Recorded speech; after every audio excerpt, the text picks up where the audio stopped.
கர்மாவை வந்து பிராயச்சித்தமாக இருக்கும். இதில் வந்து பாபா கிட்ட நரசிம்ம சுவாமி கர்ம தும்சனே நம, கர்மத்தை உடைப்பவருக்கு நமஸ்காரம், கர்மங்கள்லாம் விலகி போகணும், கர்ம நிர்மூலங்கள்லாம் விலகி போகணும், கர்ம வியாதி விபோகினே நமகான்னு வரும். அதாவது ஜெனட்டிக் ப்ராப்ளம். இப்போ டாக்டர்கிட்ட போனாலே உங்கள் வீட்டில் யாருக்கு இருக்குன்னு தான் கேட்குறாங்க. அந்த மாதிரி ஸ்கின் சம்மந்தப்பட்டது, பிளட் சம்மந்தப்பட்டது, இதெல்லாம் வந்து கர்ம வியாதிங்கிறோம். அப்படி எல்லா வியாதிகளையும் இந்த துணியில எரித்து இந்த புனித சாம்பலை மருந்தாக கொடுக்குறார். அதை உதிய எடுத்துட்டோம்னா எல்லாமே சரியாயிடும்.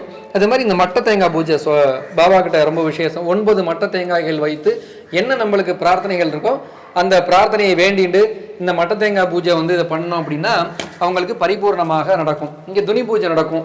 இங்கே வந்து காலம்பரை இங்கே பாபாவுக்கு என்னென்ன பூஜைகள் பண்ணுறோமோ பிரசாதத்தை இதுக்கு தான் நைவேத்தியம் பண்ணுறோம். காலம்பரை சக்கரை பொங்கல், வெண்பொங்கல், மத்தியானம் 4 சப்பாத்தினா 2 சப்பாத்தி துணிக்கு போடுவோம். இதே மாதிரி நைட்டு 4 சப்பாத்தி அந்த துணியில் நைவேத்தியம் பண்ணுறது. இந்த பஞ்சபூதங்கள் தான் உலகை இயக்கக்கூடியதில் நெருப்பை பாபா கொண்டு வந்து வச்சிருக்காரு.